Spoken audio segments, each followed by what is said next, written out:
To your second question, it is not true that the end of the world will be on 2010 or 2010. It is a hearsay. It's an invention. It's a fallacy. It is, may I call it another stupidity. There had been so many predictions of people, different religious groups, about the end of the world. One of the very famous, and is known all over the world, is the prediction of the Jehovah's Witnesses in 1975.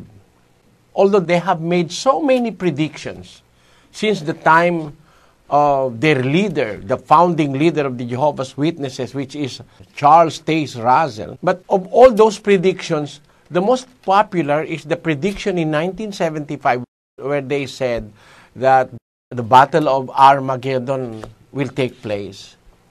But it is completely a lie. Why do I say it's a lie? Because it did not happen. And there are other predictions made by the Jehovah's Witnesses. If you can see, I will just read a little information. You can find it in the internet. An information telling us the predictions that were given by the Jehovah's Witnesses as to the end of the world. It says 1914, 1918, 1920, 1925, 1941, 1975, and 1994 were other dates that the Watchtower Society predicted. 1975 looked likely as it was computed as the 6,000th anniversary of the creation of Adam in the Garden of Eden in 4026 BCE. They interpreted Psalms 90:10 as defining the length of a generation to be 80 years. Since 1914 plus 80 equals 1994, they predicted Armageddon would occur around that year. The latest estimate was 6,000 years after the creation of Eve, for which no date can be determined with any accuracy. These are the mispredictions of, I will not say that they are true witnesses, because if they are true witnesses, they should not have predicted such things. And if they have been only biblical, these people who claims to be studying the Bible 24 hours a day and preaching the Bible worldwide, are not biblical. Because if we will be biblical, in Matthew chapter 24, verse 36, the Lord Jesus Christ has this to say, "But of that day and hour knoweth no man, no, not the angels of heaven, but my Father only." You see, the Lord Jesus Christ is telling the first century Christians the time of the end of this dispensation, at the end of this age, the coming again of the Lord Jesus Christ. And the Lord Jesus Christ said, regarding that day and hour, knoweth no man, not even the angels know, but the Father only. Why the Father only? Let us read a further information.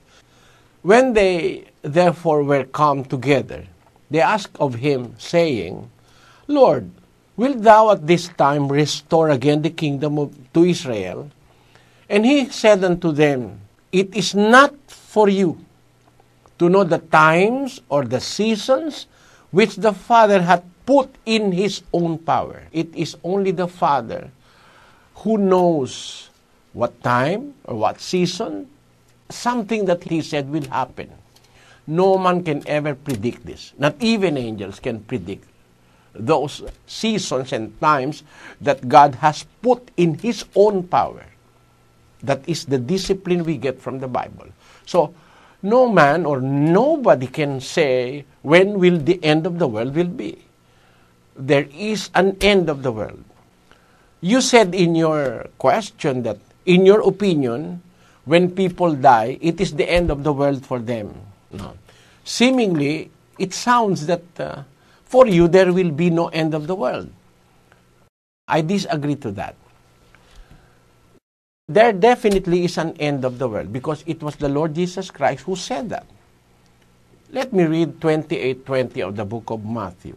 It says, teaching them to observe all things whatsoever I have commanded you.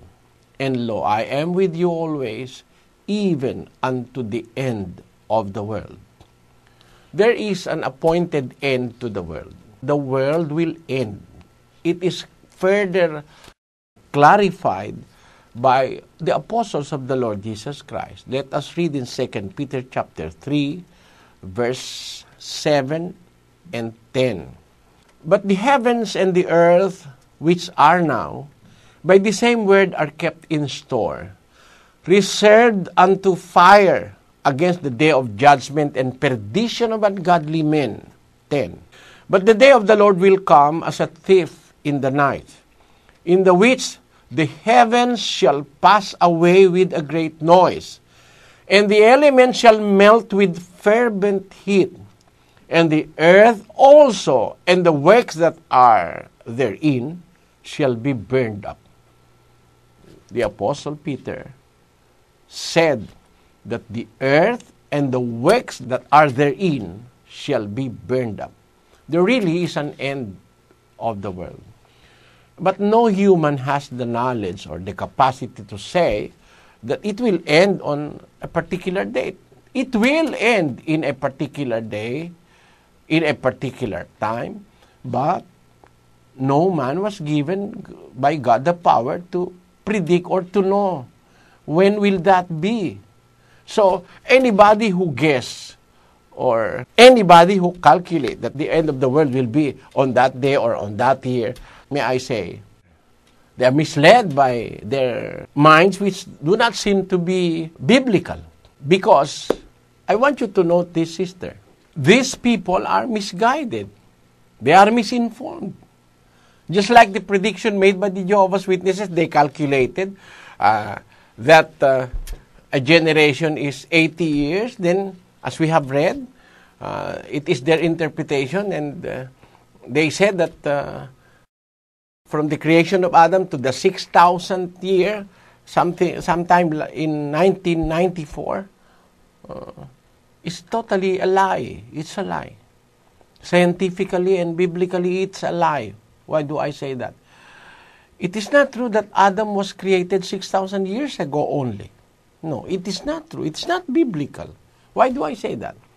Very recently, there are excavations by archaeologists, findings by archaeologists, that there were cultures that lived on earth some 35,000 to 40,000 years ago. How can 1994 be the 6,000th year of Adam's creation, when the Mayan civilization flourished in somewhere in Central America some 34,000 years ago? How can there be people who lived 34,000 years ago on earth when Adam was created only some 6,000 years ago? Adam was the first man created by God. Let's prove that. In the book of 1 Corinthians chapter 15, verse 45 says, "And so it is written, the first man, Adam, was made a living soul, and the last Adam was made a quickening spirit." You see this? I want you to note this. The first man created by God was Adam. There was no man that exists before Adam.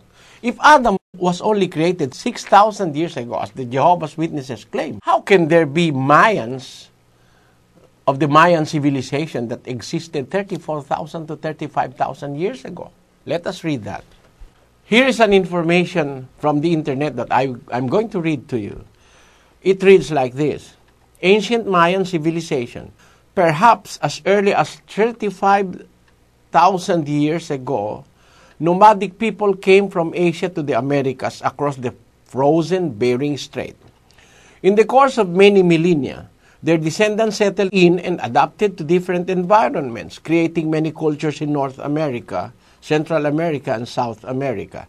The Mayan culture emerged in the lowland area of the Yucatan Peninsula and the highlands to the south in what is now southeastern Mexico, Guatemala, Western Honduras, and Belize.